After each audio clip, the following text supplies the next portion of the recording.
Good morning, you faithful few summer attenders. Welcome to First Unitarian Church on this Sunday, the 28th day of July. I'm Susan Spiegel, today's service associate. I'm here with Reverend Tim Barger, our senior minister, Jeffrey Maxey, our music director and today's musician. Sandra Kosick-Sills will tell the story in place of Jenny Gottman, our Director of Lifelong Learning. And today's tech crew is led by our producer-director, Walter McGee, and Jeff Slauson at the soundboard. We have more volunteers helping too, with greeters in the lobby, religious education helpers for today's outdoor session of pool noodle fun, and we have a kitchen crew preparing coffee hour. We are a church with no official doctrine or creed. You don't have to sign anything that states we believe in order to be a member of this congregation. But we do encourage all to develop their own credos as they develop their individual beliefs. We support each other in our own searches for truth and meaning, and sometimes finding. We welcome everyone. If you are a visitor, you can find in the pew rack in front of you a bookmark about Unitarian Universalism. Feel free to take it with you. There's also a yellow card that you may use to introduce yourself to us. If you include your email address, we'll send you our UUFYI, which is our weekly email with news of our various activities. As you meet folks today, feel free to introduce yourself, ask any questions you may have. And we also welcome those of you who are joining us virtually on our Toledo Unitarians YouTube channel, whether live this morning or later when you tune in. Again, welcome. We're glad you're here. And hi, I'm Reverend Tim. Let me add to Susan's welcome, as well as to welcome Susan herself. This is her first time to be service associate, and we're glad that she has come up to do that. She mentioned the UUFYI. She's also integral to the weekly email publication that we have as one of the co-editors of that.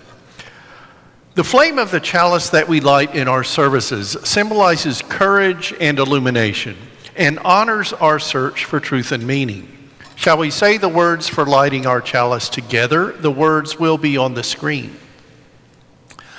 We are Unitarian Universalists with minds that think, hearts that love, and hands that are ready to serve.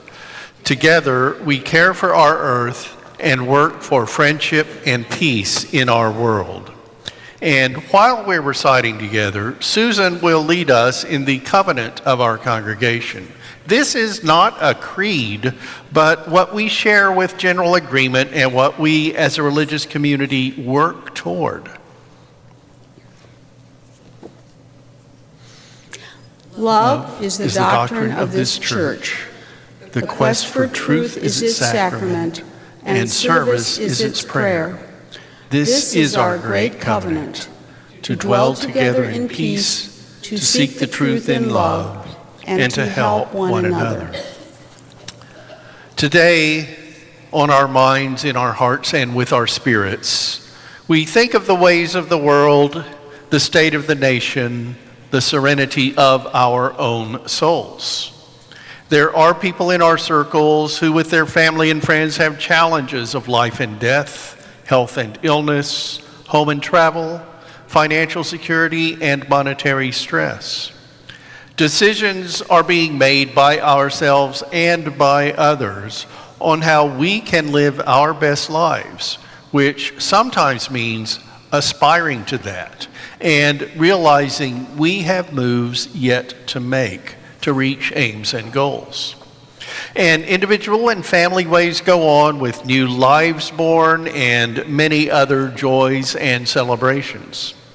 May we be compassionate to all, as we don't know what other people are going through. So treat one another well with dignity and respect and give compassion. And may we be glad for their celebrations and for ours. We have on our minds, in our hearts, and with our spirits the fact that there is disaster by nature and disaster caused by humans, that inequity, inequality, and racism are in our societies, and we can do our own parts not to oppress, to celebrate many cultures, to grow in self and universally. Over the past week, there have been major developments in the election for the next president of the United States. Follow the news, know the parties and candidates' differences on issues of importance to yourself and to people who have little influence, who you might, in a way, help to advocate for with your own choices. And please, you the vote by following the values and inspirations of our Unitarian Universalist religion. There were also developments in the governance of our own congregation. At the Board of Trustees meeting at First Unitarian Church of Toledo last Wednesday, the Board of Trustees elected Julia McGee as acting president for the coming year and Krista Schneider as vice president. Please give the support that you can to our board. And also please work for this congregation as you can, perhaps by volunteering to serve on a committee, group, or team. This week, the Summer Olympic Games and every 4 years international athletic gathering began in Paris. Sometimes there's more to the effect than just on the level of sports, but at its core, isn't the time of the Olympics setting aside what we can of conflict to celebrate the world at play? Find fun and joy with the Olympics and in your own events. One reason we join in religious gatherings is to realize common links. The uncommon is here too. Let's be together in faith, hope, and love, physically and in spirit. You might have your own items for meditation, contemplation, and prayer, so we include the unsaid here as we are in community. We can share burdens and be glad for accomplishments. And now please join us for our opening hymn, number 300, With Heart and Mind. The lyrics will be on the screen.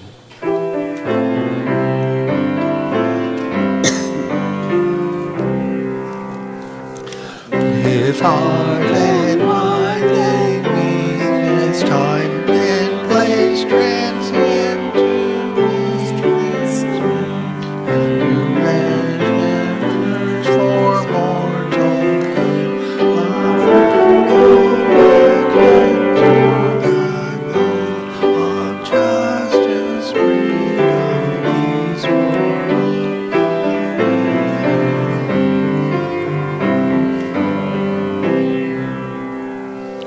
a mind that's free to seek the truth, a mind that's free in age and youth, to choose a path, no threat in peace, wherever light of conscience leads. Our martyrs died so we could be a church where every mind is free.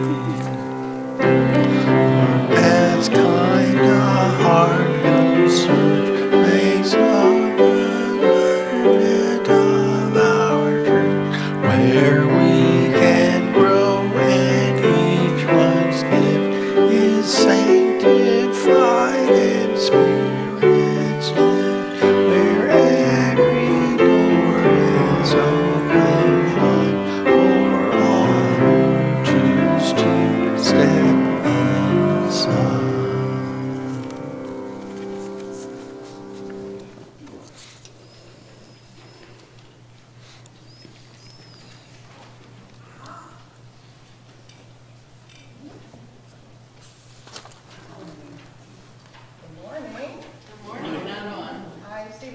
few friends here. If you guys would like to come sit up, you can.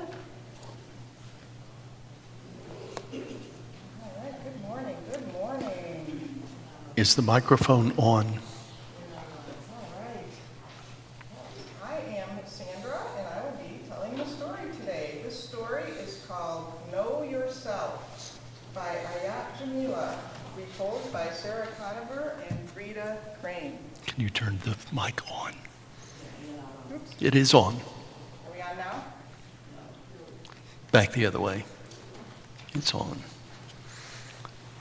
Know Yourself by Ayat Jamila, retold by Sarah Conover and Frida Crane. Kanya Makan. There was and there was not a man known far and wide for his generosity. One day, sitting with his friends, sipping coffee in the village square, a poor woman approached him with a small request for money to feed her child. Of course, he replied, and without hesitation plucked coin after coin out of his pocket, piling them into the woman's hand until they spilled on the ground. Overwhelmed with this show of kindness, the woman began to weep. She bowed her head in gratitude. "May Allah bless you, sir. You have saved my child's life." She carefully placed the coins in a small cloth sack. Glancing up a last time, she thanked him with a frail half-smile. When she was out of earshot, the man's friends probed him with questions. "Why did you give her so much money?" asked one. "That was foolish. Don't you think she will tell her friends?" asked another. "A line of beggars will be at your door tomorrow morning," said a third. "And yesterday you gave your zakat, your charity," said a fourth. "You weren't obligated to give her any. Why did you do it?" The generous man kept silent until their indignation ran its course. At last, they quieted down. "While such a poor woman may be pleased with just a little money from me," said the generous man, "I couldn't have been." He looked from friend to friend. "Unless I give her what I am able to, I won't be happy. She may not know me, but I know myself." And the group of men, thoughtful and contrite, said no more about it. And let's sing for the children, as this is the time when they and their teachers leave our service for religious education. As you go on your way, may you be filled with gladness. Go in joy, go in joy. May fortune bless your day with peace and loving kindness. Go in love, go in love.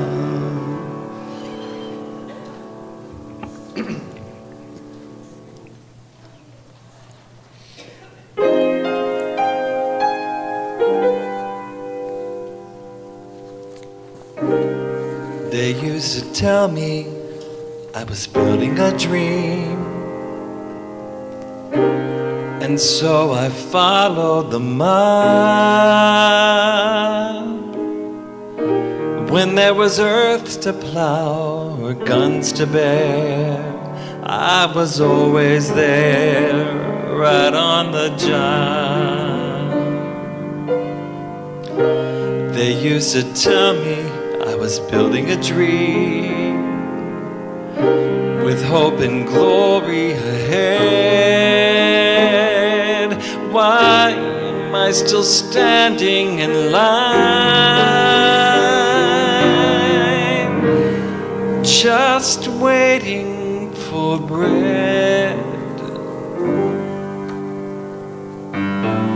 Once I built a railroad, made it run, made it race against time. Once I built a railroad, now it's done. Brother, can you spare a dime? Once I built a tower to the sun, bricks and rivets and lime. Once I built a tower, now it's done. Brother, can you spare a dime? Once in khaki suits, gee, we look swell, full of the Yankee Doodly-Dum. 500,000 suits went slogging through hell. I was the kid with a drum. Say, don't you remember they called me out? It was out all the time. Say, don't you remember I'm your pal? Brother, can you spare a dime? Once in khaki suits, gee, we look swell, full of the Yankee Doodly-Dum. 500,000 suits went slogging through hell. I was the kid with a drum. Say, don't you remember they called me out? It was out all the time. Say, don't you remember I'm your pal? Brother, can you spare a dime?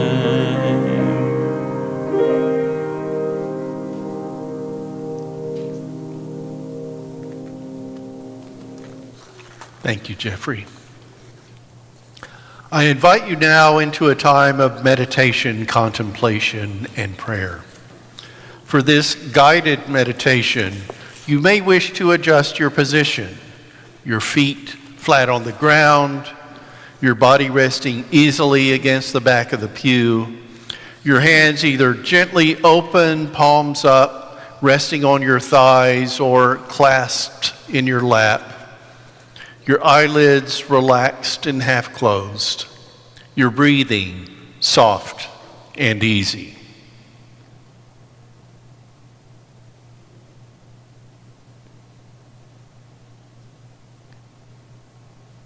Imagine what I describe in this scenario and the potential that is there.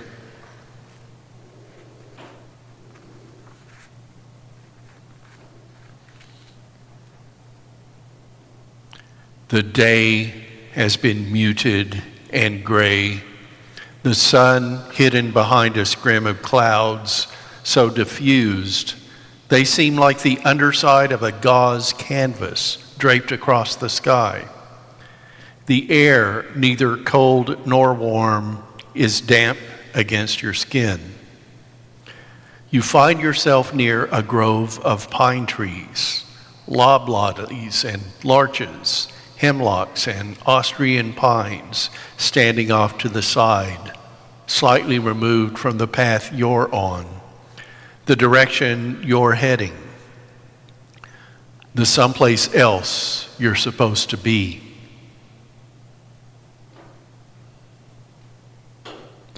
Move off the path for a few minutes. Find a spot under one of the trees and settle in.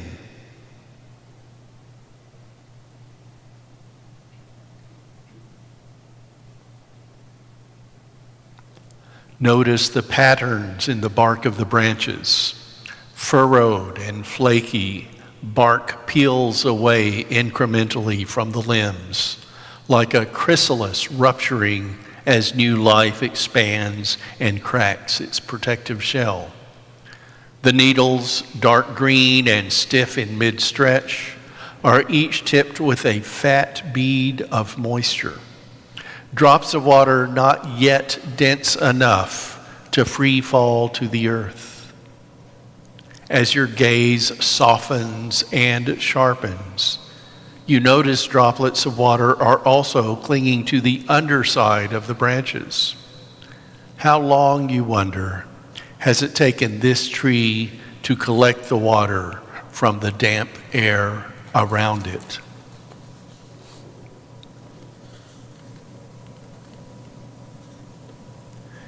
The air is still, still enough to hear the water collecting on the trees, still enough for you to hear the infinitesimally small sound of a wafer of bark lifting another micron of itself away from the trunk.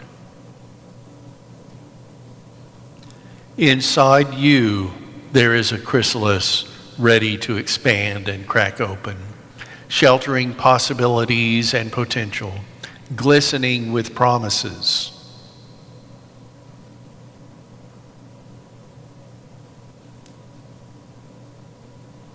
Soften and sharpen your gaze. What do you see? What is the newness that has taken root in you? How will you nurture it?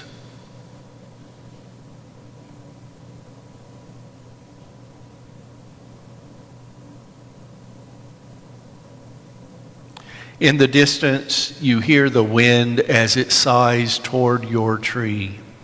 In an instant, you are showered with crystalline beads of water twirling free from their embrace of the tree. The branches lightly flex themselves and settle back into place, open, receptive to whatever next may collect along their ridges and grooves. A small bird, intently focused and goal-oriented, flits to a spot high on the tree trunk and starts nosing around. A small shard of bark peels off, falling at your feet.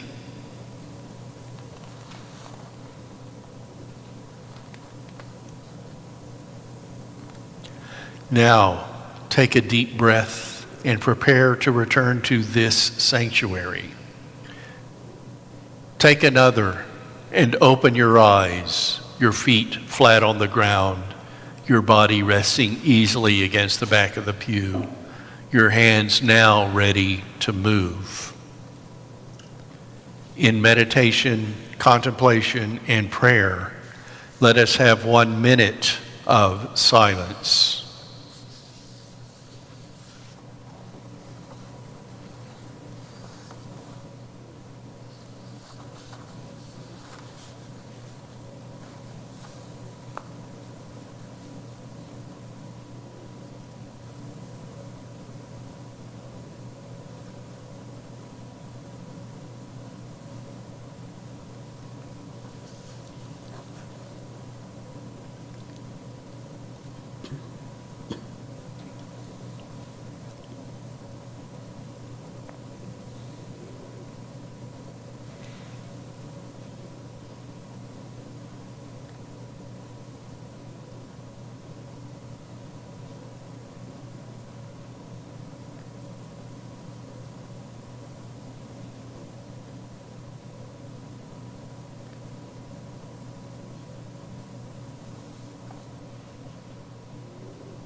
Spirit of truth, of life, of power, we bring ourselves as gifts to thee. Oh, bind our hearts this sacred hour in faith and hope and charity.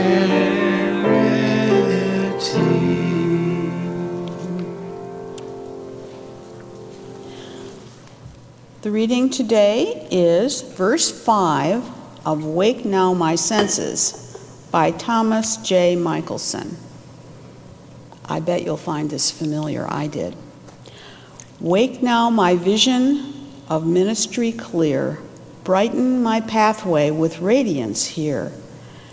Mingle my calling with all who will share work toward a planet transformed by our care.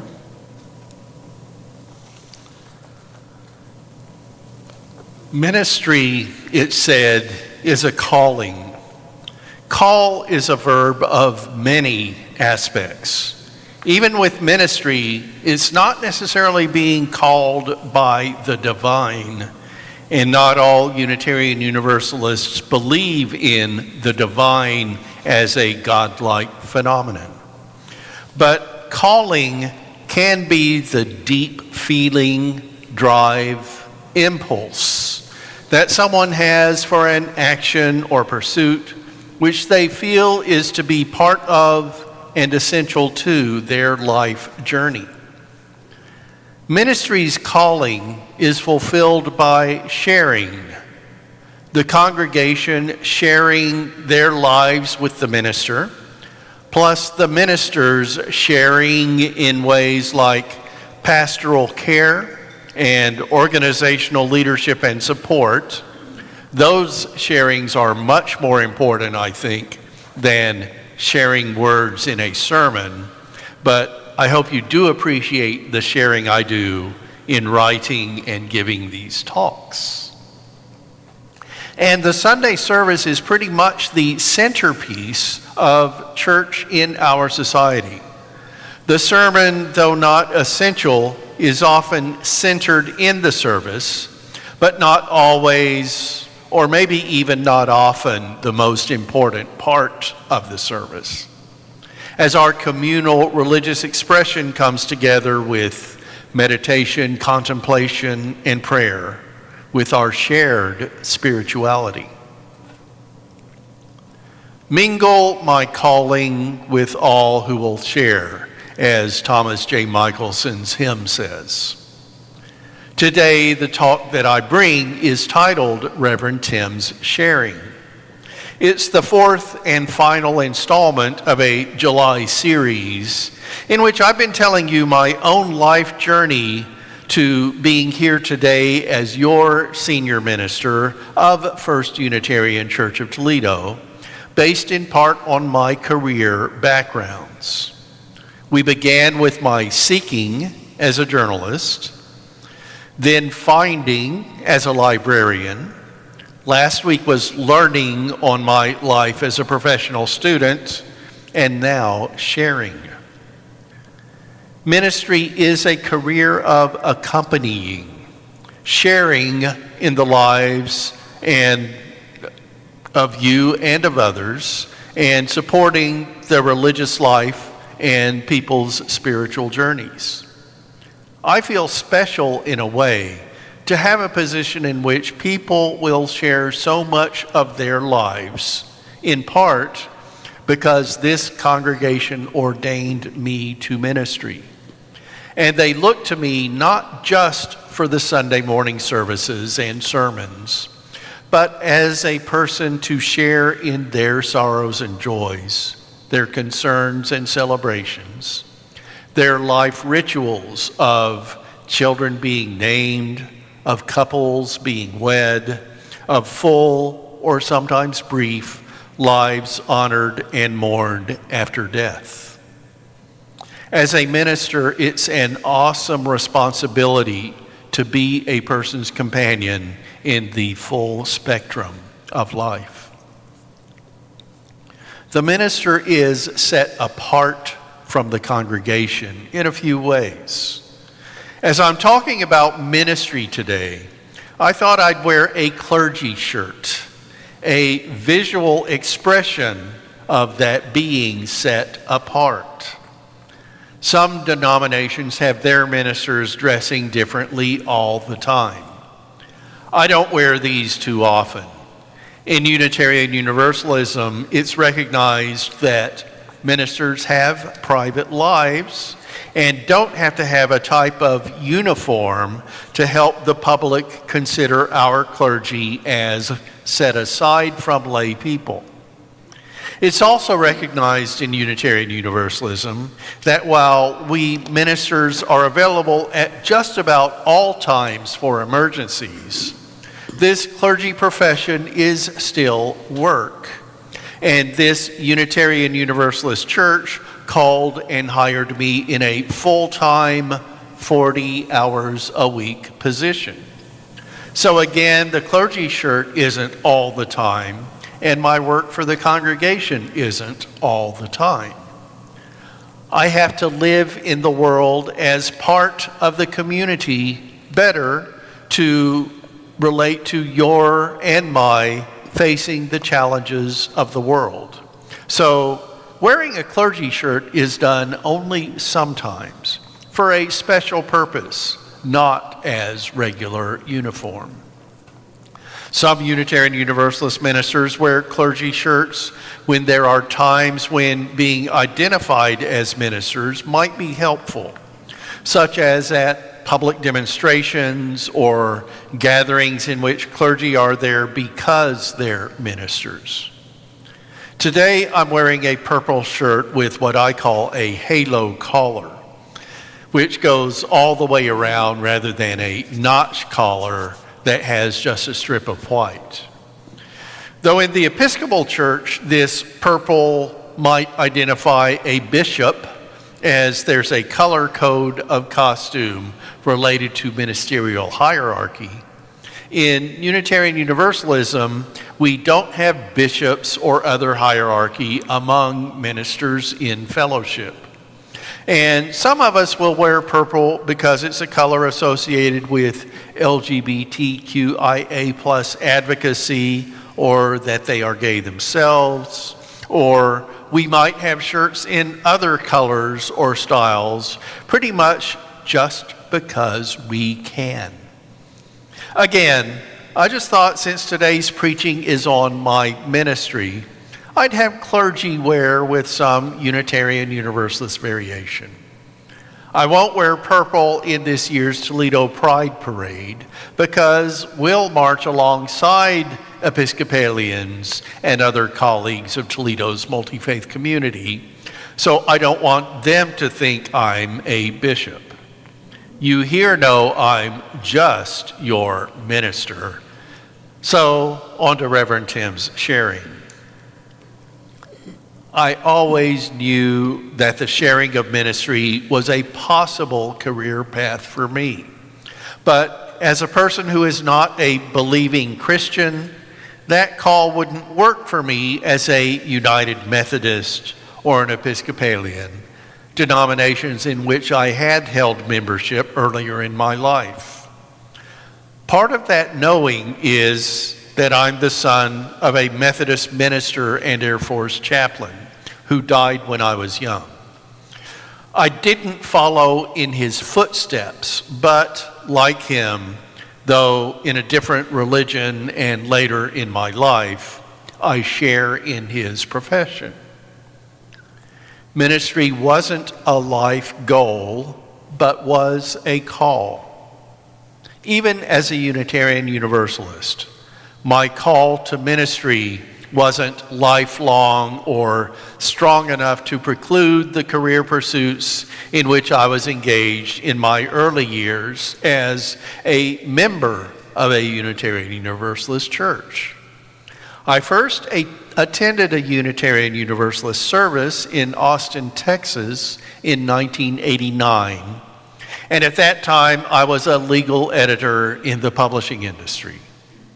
I joined First Unitarian Universalist Church in Austin, Texas in 1992, and that year I had entered library school. I was rediscovering being a churchgoer and regular member and attendee after a few years of being deliberately unchurched. My leadership then was as an usher. My call to ministry emerged from my experience related to September 11th, 2001. I lived in New York City and was a member of First Unitarian Congregational Society in Brooklyn. At that time, I had completed my PhD in mass communications and had been a copy editor at TV Guide magazine for a year. But that work was showing itself to be what some call a day job, offering little possibility for personal or professional advancement. Then the world tragedy that included a terrorist attack in New York City happened, and within me a deep feeling, drive, impulse, a call came to help people in a better way than editing articles about television and studying magazines. How would I, a person with no experience in medicine or social work or other helping ways, answer that feeling, drive, impulse? Ministry was how I could follow that call. There are many ways to help people, but for me, the son of a minister and having found Unitarian Universalism as a way in which my ministry could be authentic to myself, I started looking into how I might be a Unitarian Universalist minister. That was September of 2001.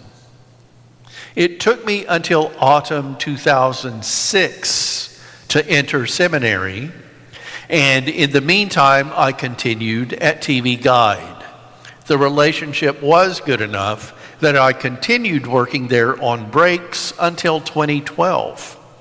And I was a lay leader in my Brooklyn congregation, including serving on the board. Part of that time was following the advice given to many people interested in ministry. If you can do anything else, do it. And I found that I reached a point in which there wasn't anything else but ministry for me. Even after seminary, when I returned to journalism as religion editor for The Blade, First Unitarian Church of Toledo ordained me as a community minister while I worked for that paper. That community ministry was sharing too, writing and reporting about religion and showing broad religious aspects of Toledo and its people. Also during this time between September 2001 and my being called as your permanent, settled, full-time minister in the autumn of 2016, Jewel and I started dating, and after we moved to Toledo, we married. And I had my first 2 experiences with cancer. So there's more to life than ministry. A call isn't all-consuming, but must be supported by a fuller life. The path to ministry is not quick, not simple, not easy. I moved to Chicago to enroll in Meadville Lombard Theological School, one of 2 dedicated Unitarian Universalist seminaries. The Master of Divinity as a full-time program was 4 years in length, 3 years of classes plus 1 internship year. I took extra classes each semester so I could finish the course requirement in 2 years instead of 3, and I did that while also enrolled in a program for a graduate certificate in the Humanist Leadership Studies program of the Humanist Institute. Then for my internship, I moved to Minneapolis for a year to work under First Unitarian Society of Minneapolis's senior minister, Kendall Gibbons, who was also the dean of my 3-year Humanist Institute program. When I was near completion of the internship, I met with the Unitarian Universalist Association's Ministerial Fellowship Committee, which is the body that decides whether a person is approved for ordination. I was not approved.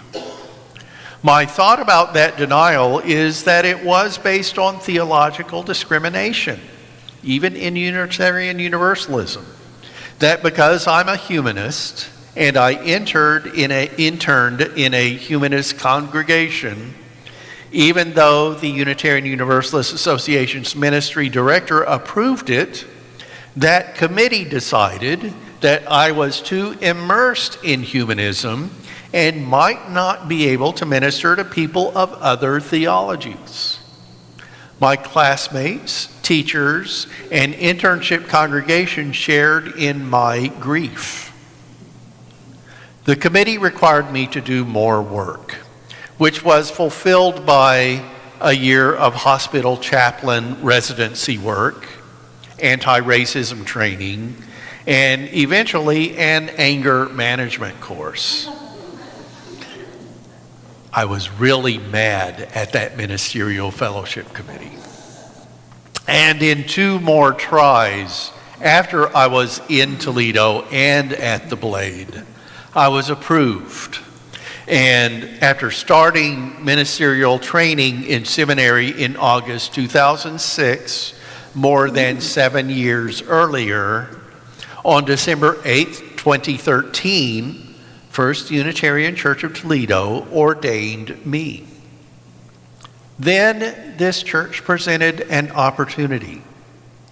Reverend Beth Marshall, who was the minister here from 2008 to 2015, had resigned, and both the congregation and I spent more than a year each discerning whether being the called minister here would be a good path for me and for you. Each of us decided yes, and I thank Dave Murray, who was both a member of this congregation and a boss of mine at the Blade, for his support in both ministry and journalism from my move to Toledo to this career transition to today. A formal call came, the call being a vote from the congregation. 108 votes, John Pettigrew reminds me, to be the Toledo Unitarians' called and settled full-time minister. On February 1st, 2017, I started as the parish minister, and we started this work of sharing. Thank you again. Now I share as your pastor, your preacher, the church's chief of staff, and the editor-in-chief of all Toledo Unitarians media. Aspects of my work include spiritual leadership and helping with the congregation's living up to its mission and vision, giving perspective in history and theology and some current events and issues, especially from Unitarian Universalist and humanist aspects, as those are my own ways of religion, but as a Unitarian Universalist minister, I also bring in world religions and emphasize more your own seeking and sometimes finding. Giving pastoral care, both myself as a minister and in support of the Caring Circle's efforts, and doing so individually and in some connected and group ways too. Conducting ceremonies that observe life events, being a resource for staff and for committees, groups, and teams in their programs, doing what I can to give our church presence and recognition in the larger community, and helping the organizational elements of being a congregation operate well. There are also plenty of actions not part of the job description, which sometimes has even included scrubbing toilets. Ah, the glamorous life of a minister. I'm glad you and I share in this vital work of keeping, promoting, advancing liberal religion. I hope that my ministry, my sharing, helps you to live your faith, follow good ethics, better yourself, change the world, or at least your part of it. Keep sharing. It's essential. So be it.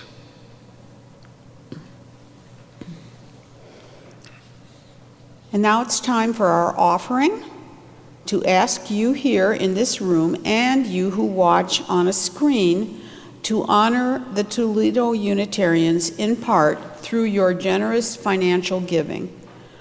We are primarily a self-supporting congregation, so members' pledges are important to us, and it would also help if you put a little extra bit in the basket. You may give here in the sanctuary by putting your money or a check in the offering basket.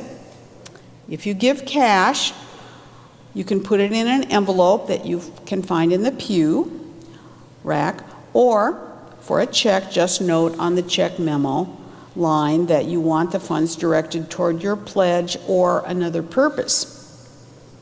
You here in person and our YouTube viewers can give by using either the QR code shown, which will come, there it is, on the screen, one for Venmo and the other going to our website, uutoledo.org, which you can also go to directly, click Give, then Online Giving, or you can mail a check to First Unitarian Church, 3205 Glendale Avenue. You here who might miss the past baskets can leave a pledge payment or a donation in the basket in the lobby as you leave the sanctuary. Thank you for helping Unitarian Universalism to thrive in Toledo. And while we pass the basket, we'll sing from You I Receive to You I Give.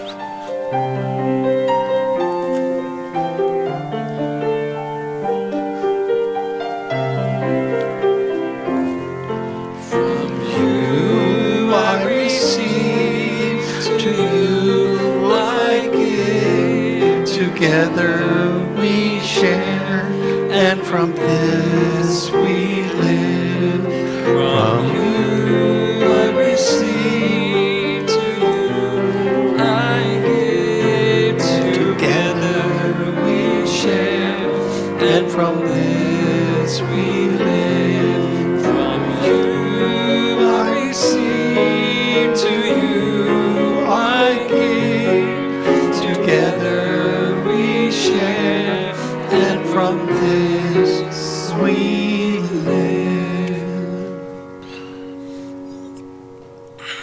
It's the coming soon part of our service, where we tell you what's on the calendar for next week, we give some announcements, and we also let you know what's up for right after the service.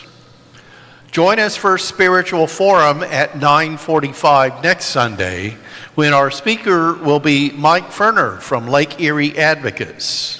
Lake Erie Advocates defends our Great Lake from assaults by animal factories and other polluting sources to sustain the lake's health for all life that depends on it. Mike will show a brief film and discuss the organization's community advocacy. Please come for an important and interesting discussion. Then for the Sunday service at 11 a.m. here in the sanctuary and on our YouTube channel, Judy Lee Troutman will speak on A Meaningful Life, a follow-up to an earlier sermon and service. And here's an update on our plans to put up Pride and Pan-African flags on the front of our building to signal our welcome in time for them to be up for Toledo Pride Festival, which begins August 23rd. The flags are here now, and you can see them, and ready to go into place. And would you like to help pay for materials for putting them on our building? The total cost for materials in installation should be around $200 for a sign company to install the flags securely. If you give a check, you can mail it or put it in the offering basket and mark flag on the memo line.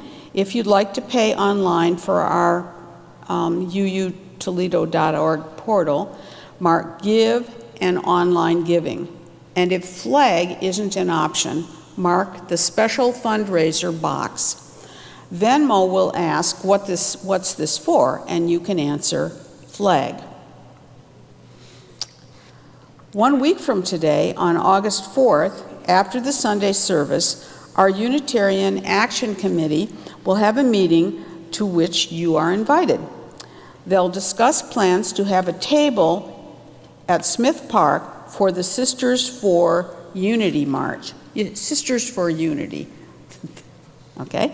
March against gun violence organized by Sisters for Unity.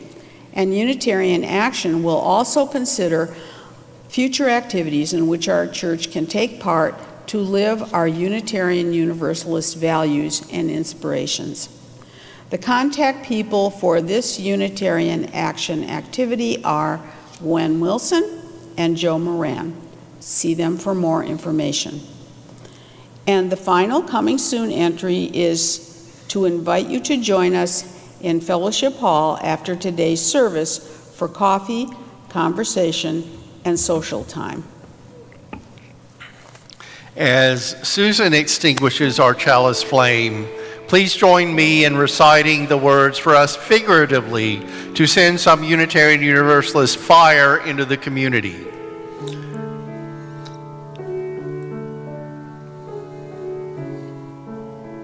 We extinguish this flame, but not the light of truth, the warmth of community, or the fire of commitment. These we carry in our hearts until we are together again. Go in peace, holding, knowing, and centering love in your lives, and sharing love in your actions. May the road rise to meet you. May the wind be ever at your back. May the sun shine upon and rain fall softly on your fields. May the road rise to meet you. May the wind be ever at your back. Until we meet again, may God always hold you in the palm of His hand.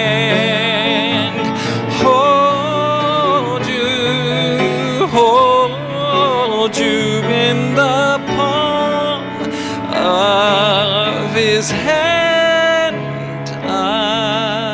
Amen.